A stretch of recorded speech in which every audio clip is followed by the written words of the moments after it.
Monte Carlo, July 18, 1982. Inside Europe's most famous casino, a woman in a black dress sits at the same roulette table every night and loses, on purpose. For 5 straight nights, she bleeds 200,000 euros in silence. No anger, no panic, just calm, measured bets. By night 6, the man across from her finally speaks. He thinks she's just another rich gambler with terrible luck. But the losses are the plan, and the table isn't a game. Before the week ends, one of them will be dead. Inside an operation known as Monte Carlo, Karim Haddad didn't look like a weapons trafficker. In the early 1980s, he blended easily into European high society. Tailored suits, discreet hotels, and nights spent chasing probability at roulette tables across the Mediterranean. Born in Beirut in 1947, 2 years after World War II ended, Haddad came of age during Lebanon's slow collapse into sectarian warfare. The civil war that erupted in 1975 taught him 2 critical lessons early. Supply creates, power and intermediaries survive longer than ideologues. By age 30, Haddad had built a reputation as the man who made things move. Not weapons themselves, he never touched them directly, but the paperwork, the shipping manifests, the customs clearances that turned Eastern Bloc stockpiles into operational arsenals in the hands of Palestinian militant groups. He wasn't a commander. He wasn't a recruiter. His value was invisibility. He knew which Cypriot port officials could be bought, which Mediterranean shipping routes avoided NATO patrols, and which freight companies asked no questions about agricultural equipment crates that weighed far more than tractors. But Haddad had a flaw that never stayed hidden for long. He gambled compulsively. Casinos weren't recreation, they were ritual. Monaco in summer, Nice in autumn, San Remo when the weather turned cold. He returned to the same cities, the same tables, the same routines. Predictability is comfort for an addict. For intelligence services, it was a gift. Associates described him as meticulous in logistics, reckless at cards. He would spend weeks orchestrating a weapons transfer with surgical precision, then lose the profit margin in a single night betting on red. The contradiction didn't diminish his operational value. By 1982, Haddad sat at the center of 3 separate supply chains, moving Soviet-manufactured small arms from Black Sea ports through Cyprus and into Beirut. His networks had facilitated the movement of an estimated 12,000 rifles, 400 RPG launchers, and 2 million rounds of ammunition over the previous 18 months. This capability made him what Israeli military intelligence called a Category 1 logistical node. Someone whose removal would create immediate, measurable disruption. Intelligence services had tracked Haddad for 16 months. Initially, the focus was surveillance, mapping his networks, identifying his contacts, documenting his movements. But by Karim's early 1982, the strategic assessment had shifted. The Lebanon situation was escalating. Palestinian organizations were rearming faster than Israeli operations could disrupt them. Passive monitoring was no longer sufficient. By March 1982, Mossad concluded Haddad represented an opportunity for what internal doctrine called forced network collapse, eliminating a critical node to create cascading failures across dependent systems. The authorization to proceed came in May 1982. The operation was designated Monte Carlo.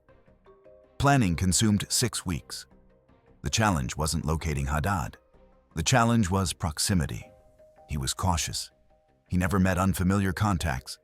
He changed hotels frequently. He varied his routes. He maintained no permanent residence in Europe. But the gambling was constant. Every July, he appeared in Monaco for at least 10 days. Same casino, same games, same behavioral patterns that made him predictable in a city where predictability was rare.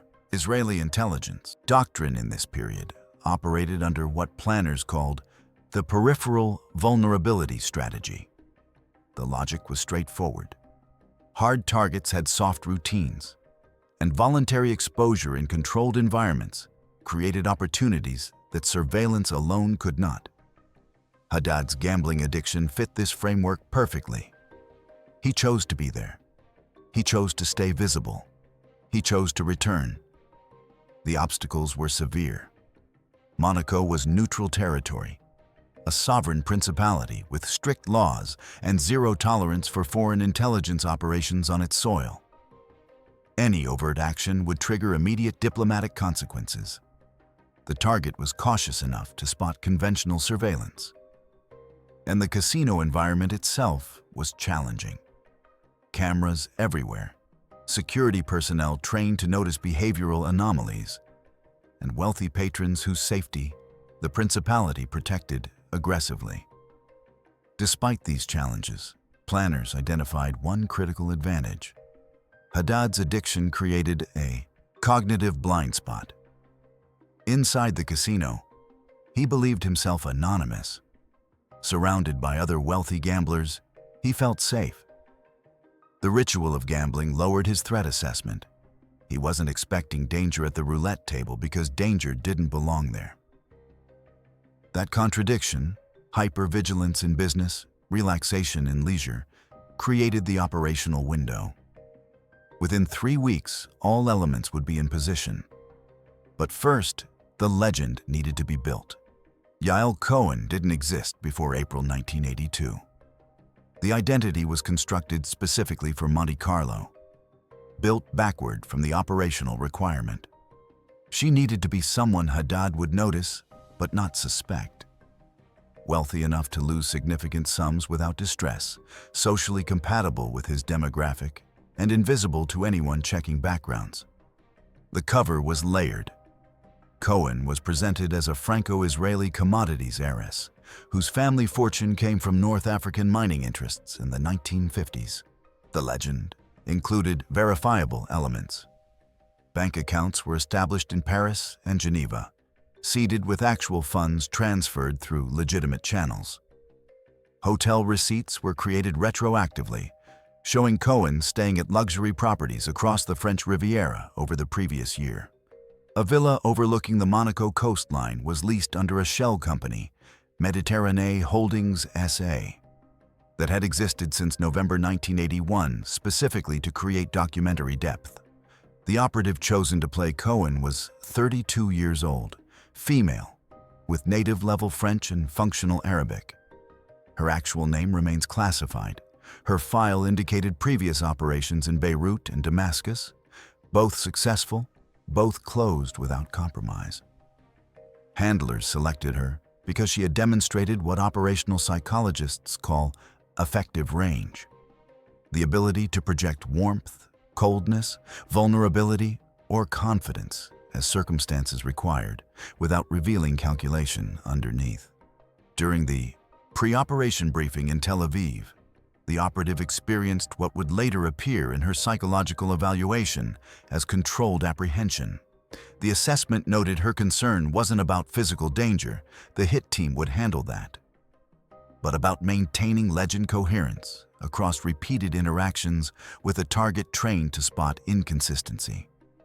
She told her handler she worried about micro-expressions during the losses, about whether genuine frustration at losing real money would read differently than performed frustration. The handler's response was documented. Let the money feel real, because it is real, and let the losses hurt, because they should. Authenticity at the table would matter more than any rehearsed behavior. The human element mattered for the target as well. Intercepted communications from June 1982 revealed Haddad discussing his daughter's upcoming birthday with his sister in Beirut. He mentioned wanting to buy her a piano, but worrying about whether it would survive the shelling in their neighborhood. Analysts noted nothing operationally relevant in the conversation, but the detail lingered in the operational file. A reminder that the man moving weapons also worried about birthday presents. When the operation reached its conclusion, this detail would not change the outcome. But it complicated the moral calculus for everyone involved. By July 12, 1982, the operation entered its execution phase. Financial intelligence confirmed Haddad had transferred funds to a Monaco account, his standard pattern before extended gambling sessions. He was scheduled to arrive July 16th. The window was 11 days. The infrastructure was minimal by design. No surveillance equipment inside Monaco, no weapons inside the casino, no electronic communications that could be intercepted. The most sophisticated tool was money. 200,000 euros allocated under internal accounting code Ledger 17. Tracked through operations finance branch, but invisible to external auditing. Cohen's identity was supported by 3 passports, one French, one Israeli, one Canadian, each genuine, each processed through official channels using different biographical details that converged on the same legend. The Canadian passport listed her birthplace as Montreal. The French passport showed residence in Nice. The Israeli passport indicated family in Haifa. None contradicted the others if examined separately. Together, they created the appearance of multinational wealth that moved fluidly across borders. Communication systems operated on prearranged timing windows rather than live contact. Cohen carried no transmitter, no phone, no way to call for help if circumstances deteriorated. Instead, she appeared at specific locations at specific times. A cafe table at 0900 hours meant status normal. Absence meant compromise. The hit team monitored from fixed positions, but never approached unless the signal indicated mission abort. Each operative knew only their individual function to prevent cascading compromise if one element failed. The villa itself was staged 4 days before Haddad's arrival. Furniture was rented from a Monaco supplier and arranged to suggest permanent residence. Books on shelves, wine in the cellar, photographs in frames showing Cohen at locations she'd never visited. The kitchen was stocked. Closets were filled with clothing. Every detail supported the illusion that this was a home, not a trap. The escape route was rehearsed 17 times. From the villa, the team would move north into France within 8 minutes of completion. 3 vehicles were staged at separate locations, each registered under different shell companies, each replaced every 48 hours to avoid pattern recognition. The French border was 12 kilometers away. Once across, the team would disperse to separate extraction points: Nice Airport, Marseille train station, and a private airfield near Toulon. Total time from execution to international departure: 4 hours. The planning consumed 6 weeks. By July 16th, all elements were in position. Cohen had 24 hours before first contact. July 18th, 1982. At 2100 hours, Karim Haddad entered the Casino de Monte-Carlo through the main entrance on Place du Casino. He wore a navy suit, no tie, and carried himself with the easy confidence of someone who belonged. Security recognized him from previous summers. No additional screening was required. He proceeded directly to the European roulette tables on the main floor. Cohen was already seated, 2 positions to his right. She had arrived at 20:45 hours, establishing presence before the target appeared. Her appearance matched the legend. Black evening dress, minimal jewelry, the kind of understated wealth that didn't announce itself. She played slowly, placing modest bets: 2,000 euros on red, 3,000 on the second dozen, never exceeding 5,000 in a single spin. The losses were calibrated. Over the first 90 minutes, Cohen lost 42,000 euros. The amount was significant enough to register as serious gambling, but not catastrophic enough to suggest desperation. She showed mild frustration, a brief headshake after a losing spin, a small sigh when the ball landed on black. But no anger, no drama. The performance was crucial. Haddad needed to see someone who belonged at high-stakes tables, not someone performing wealth they didn't have. Haddad played his standard pattern. He favored outside bets, red, black, odd, even, with occasional forays into specific numbers when the rhythm felt right. His baseline bet was 7,000 euros. He won more than he lost during the first hour, accumulating approximately 30,000 in profit. By 22:30 hours, both had been at the table long enough to register each other's presence without acknowledgement. Cohen adjusted her betting pattern subtly. She began mirroring Haddad's choices, not identically, which would appear suspicious, but directionally. When he bet red, she bet red 2 spins later. When he moved to the second dozen, she followed within minutes. The synchronization created subconscious familiarity. Humans notice patterns even when they're not aware they're noticing. Haddad's brain registered her as someone who played like him, thought like him, belonged in his operational space. Over the next 4 nights, the pattern continued. Cohen appeared at 21:40 hours. Haddad arrived between 2100 and 21:30 hours. Both stayed until approximately midnight. The losses accumulated: 28,000 on night 2, 36,000 on night 3, 41,000 on night 4, 33,000 on night 5. Total expenditure after 5 nights: 180,000 euros. What Haddad didn't know was that every session was observed. The hit team rotated positions outside the casino, monitoring entry and exit times, documenting who Haddad met, tracking whether his security awareness showed any elevation. The assessment remained consistent. Inside the casino, he was relaxed. Outside, he was cautious. The operational window existed only at the table. The complication came on night 4. Haddad deviated from pattern. Instead of ordering his usual drink, scotch, neat, he asked for water. The shift was minor but significant. Handlers trained operatives to recognize behavioral changes as threat indicators. Was Haddad suspicious? Had something triggered concern? Cohen maintained her routine without reaction. But the hit team elevated alert status. If Haddad disappeared before the window closed, 6 weeks of preparation would collapse. The concern proved temporary. On night 5, Haddad returned to scotch. The assessment: he'd been dehydrated, nothing more. But the incident demonstrated the operation's fragility. One broken pattern could abort everything. July 23, 1982, night 6.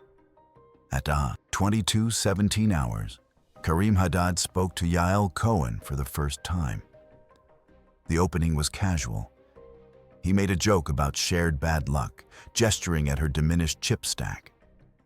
Cohen responded with humor, not flirtation, an important distinction. She acknowledged the losses with self-deprecating commentary about her inability to predict ball physics.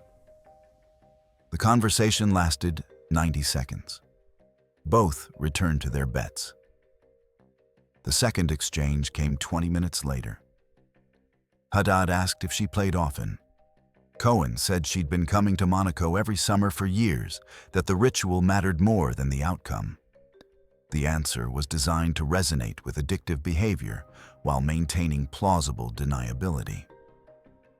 She wasn't admitting addiction, she was describing routine. Haddad understood the difference instinctively.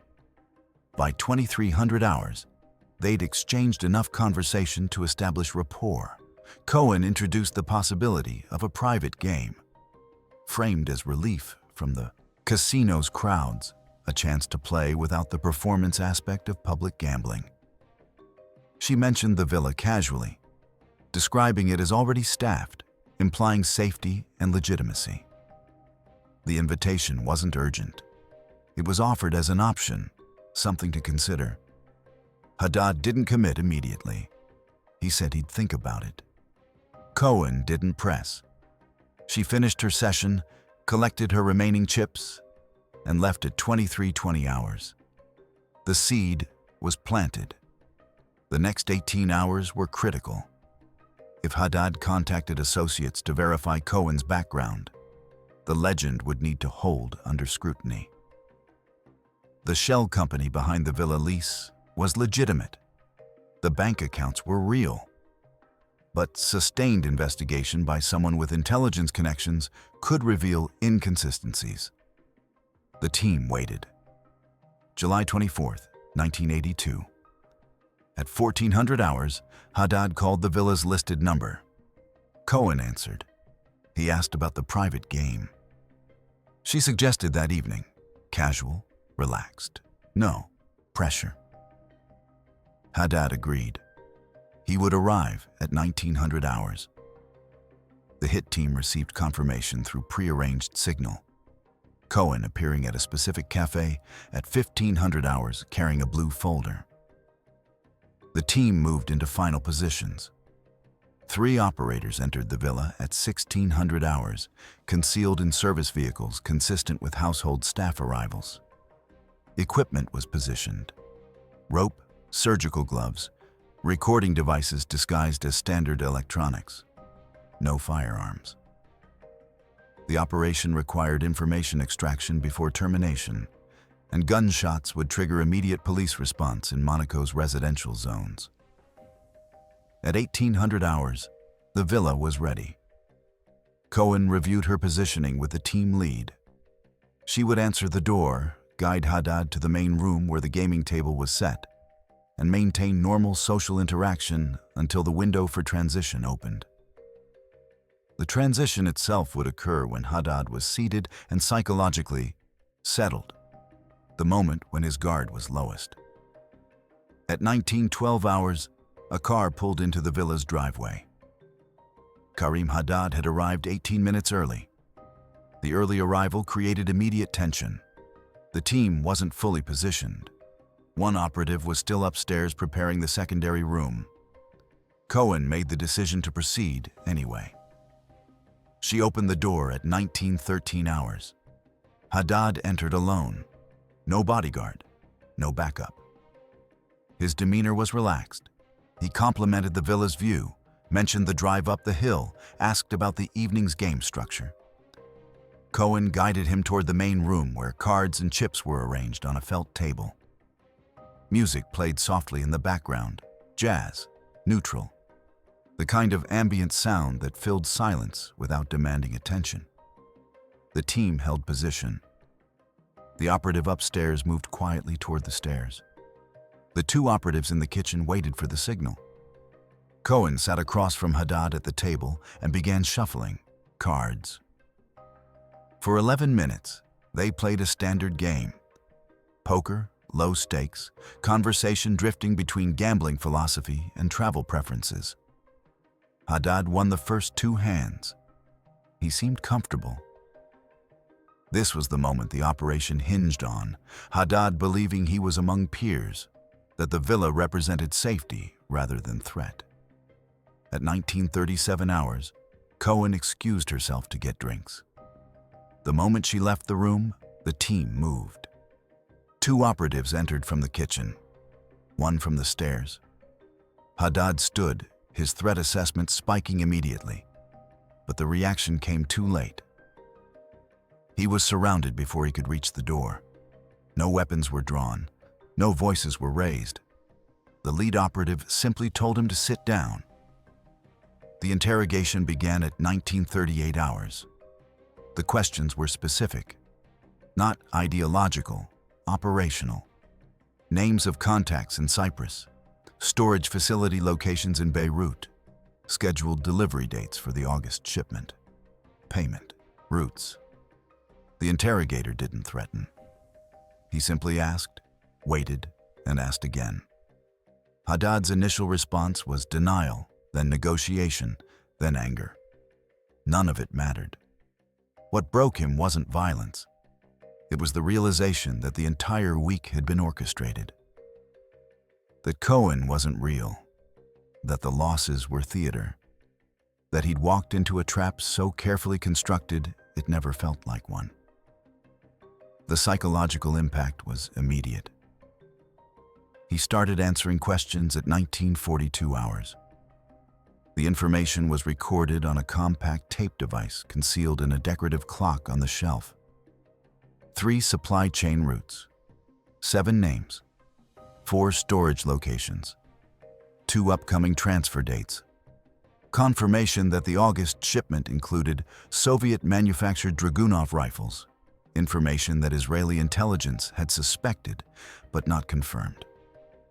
At 1947 hours, the interrogation concluded. Haddad had provided everything he knew. The operational decision had been made weeks earlier during planning. Extraction wasn't an option. Monaco's authorities would investigate the disappearance, which would expose Cohen's legend and burn the approach methodology for future operations. Arrest wasn't feasible. Haddad's intelligence value didn't justify the diplomatic cost of kidnapping a foreign national from sovereign territory. The only option that preserved operational security was termination staged as criminal activity unrelated to intelligence operations. The method was blunt force trauma consistent with robbery gone wrong. The execution took 40 seconds. Haddad was struck from behind with a weighted object, likely a metal pipe wrapped in cloth to minimize blood spatter. The initial blow rendered him unconscious. Follow-up strikes ensured death. Medical examiners would later list cause of death as cranial fracture with subdural hematoma. Time of death would be estimated between 1930 and 2000 hours. The team spent 11 minutes staging the scene. Furniture was overturned. Cash was removed from Haddad's wallet. His watch, a Rolex Submariner worth approximately 12,000 euros, was taken. The villa's safe was opened and emptied. Contents scattered. The staging needed to suggest burglary, not execution. Anything too clean would raise questions. Anything too chaotic would contradict the professionalism of the kill. At 2000 hours, the team initiated extraction. Cohen left first, driving alone toward the French border in a rental car registered under a different identity. The 3-person hit team departed 8 minutes later in 2 separate vehicles. All identification documents related to Cohen's legend were destroyed before crossing into France. The tape containing Haddad's interrogation was transferred to a diplomatic pouch in Nice and flown to Tel Aviv within 12 hours.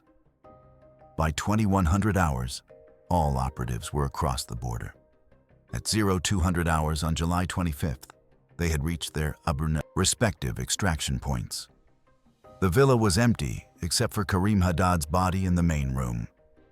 Monaco police received an anonymous call at 2042 hours on July 24th. A neighbor reporting sounds of a disturbance at the villa. Officers arrived at 2049 hours. They found the body at 2053 hours. The initial assessment was homicide during a robbery. The investigation began immediately. By 0800 hours on July 25th, Monaco authorities understood that a homicide had occurred at a luxury villa in the hills above the principality. The victim was identified through passport documentation as Karim Haddad, Lebanese national, age 35. The crime scene suggested robbery, forced entry through a rear window, valuables removed, furniture displaced in a manner consistent with the victim attempting to flee or fight back. The investigation followed conventional procedures. Forensic teams processed the scene for fingerprints, finding multiple sets belonging to household staff, the villa's owner, a shell company that led nowhere, and several unidentified prints that would never match any database.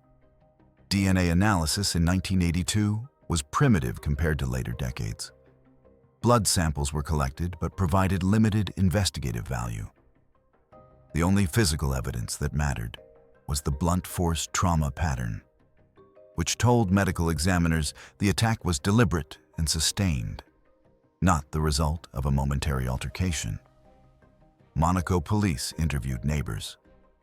One recalled seeing a woman at the villa earlier in the week.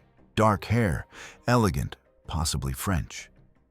Another mentioned hearing a car leave around 2000 hours, but didn't see the vehicle clearly.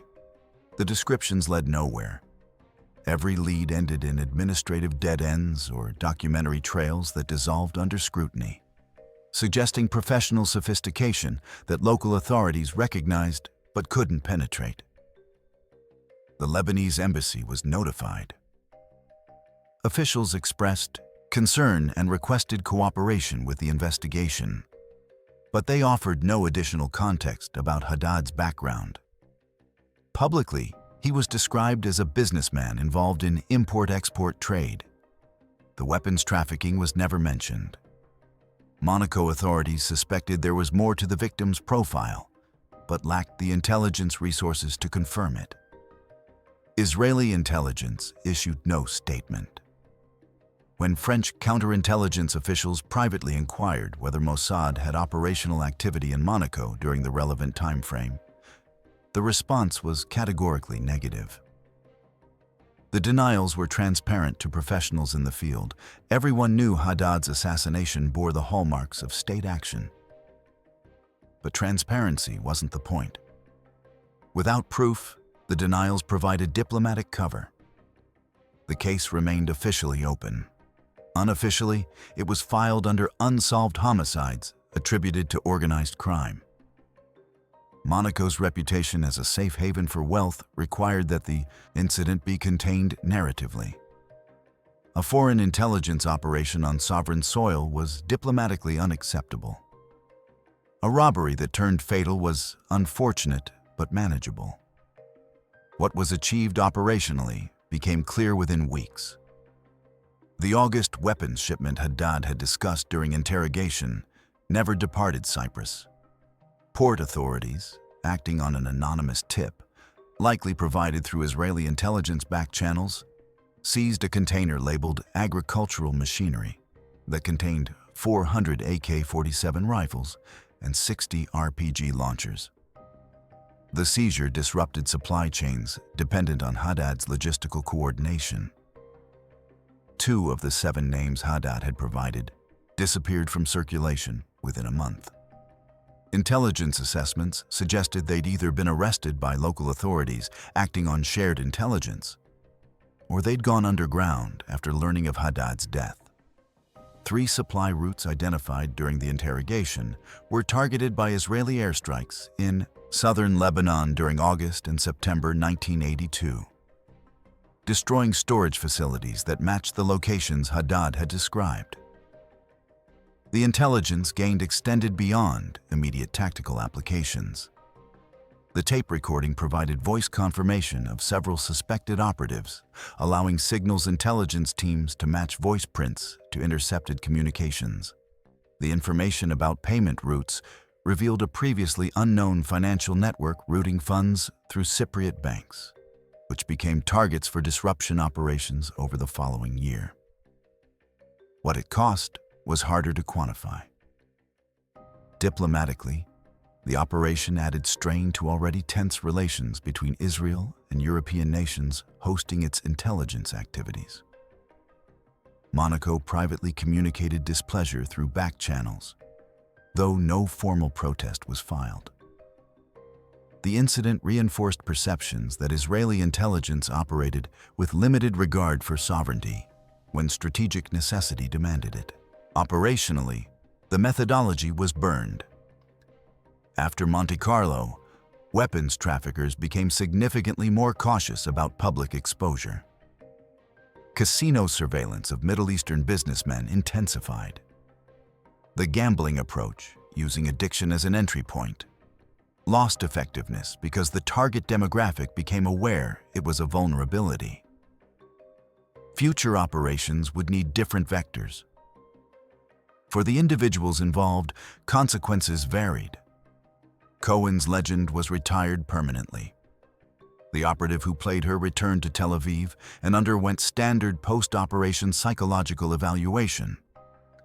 The assessment noted symptoms consistent with what military psychologists call moral injury, psychological distress resulting from actions that violate one's ethical framework even when conducted under lawful orders. She requested reassignment to analysis rather than field operations. The request was granted.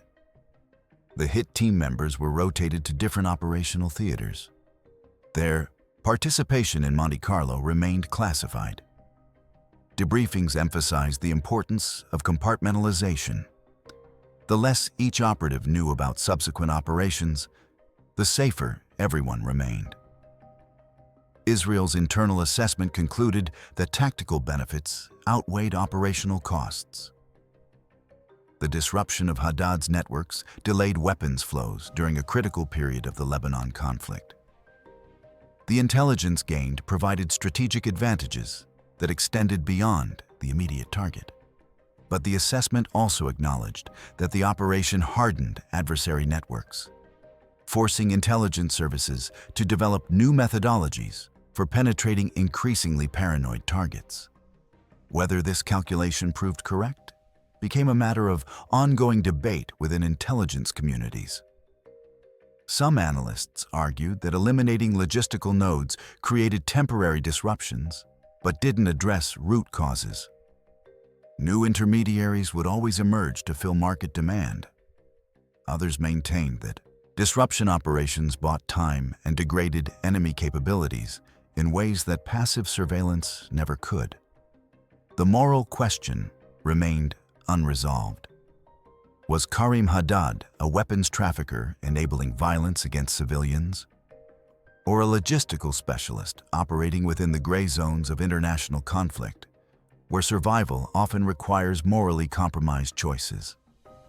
The operations architects argued that Haddad's role in arming militant groups made him a legitimate target, that preventing future violence justified preemptive action. Critics countered that the operation was assassination disguised as intelligence gathering, that exploiting addiction to lure someone into a trap crossed ethical lines, regardless of the target's activities.